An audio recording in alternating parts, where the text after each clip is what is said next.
Hello value investors, thank you for joining me. My name is Michael from Deep Value Returns on Seeking Alpha. Today I want to talk about Magnite and what's interesting about Magnite, and then we're going to talk about the overall landscape here in digital advertising companies, and we're going to talk about its valuation.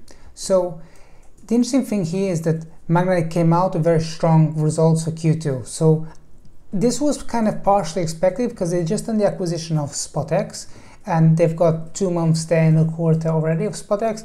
Also, if you remember this time last year, you can see here on the graph that Q2 2020 was particularly weak for many advertising companies. So in that comparison, we were expecting to see a large growth in the quarter, but it was really strong at 170% year over year. On a pro forma basis, it was still quite strong at 79% year over year growth. So even if you consider the SpotX acquisition, we're really seeing a very strong quarter here. What I find quite interesting is that so Magnite is a supply side platform, and this is really a place where if you want to reach a certain amount of screens, you'd go to something like Magnite or PubMatic, and these are some of the players that really target just a sheer number of publishers. And you can see here that CTV was particularly strong in the quarter. You can see the numbers here, they went from 8 million to 34 million, but it now accounts for 34% of Magnite's total business. So I made some kind of estimates in the article here. So I said, okay, if we just take the assumption that it's going to be growing, Magnite is going to be growing their CTV revenues at 20% year over year, the company's approximately on a run rate of 170 million. But during the Q&A part of the call, the CEO, Michael Barrett, actually talks about that the CTV side of the business probably is growing at a pro forma 50% year over year. So it's not impossible that over the next 4 quarters, Magnite's CTV revenues are going to come up to approximately 200 million. So it is growing quite substantially. And if you think that Magnite's market cap right now is approximately 5 billion, you're not paying a large multiple for the rest of the operations like mobile and desktop. So yeah, so if you think about it, even if you just take Magnite's CTV business, that's something that's already quite very much reasonably priced, and then you get thrown in the mobile, which is also attractive, and desktop is not quite as attractive, but you're still getting a very nicely diversified business operation here. So if you just take another step back, we can talk about how Netflix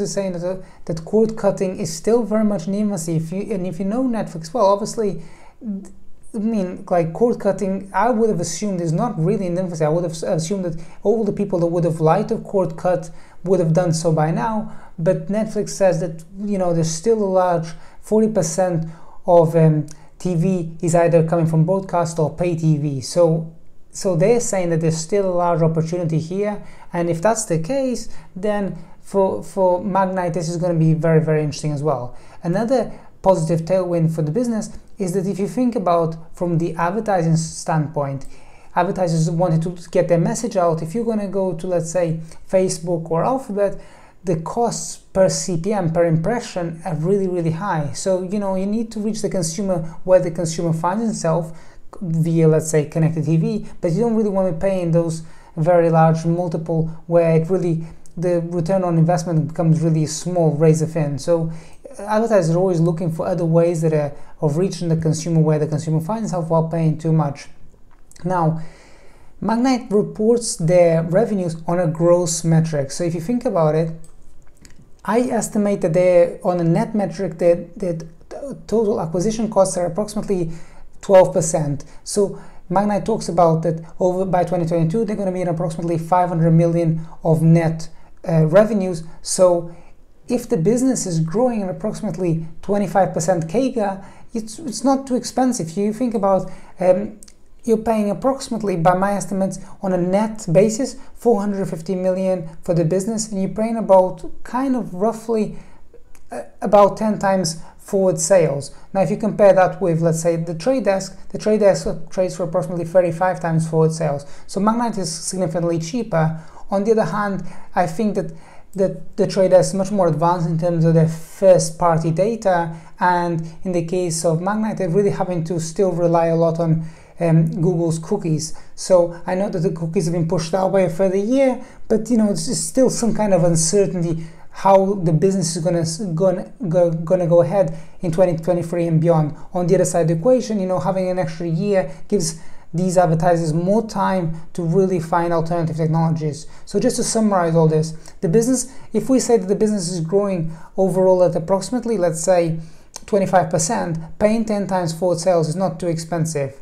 And finally, if you just want to find out a source of ideas for investing, don't forget to check out my marketplace. It's called Deep Value Returns. I'll tell you the stocks I own, and I'm not going to replace you and your investment strategy, but I'm just going to give you a source of ideas of what to think about, what's good, what's not. And you're welcome to do a totally free trial to see if it suits you.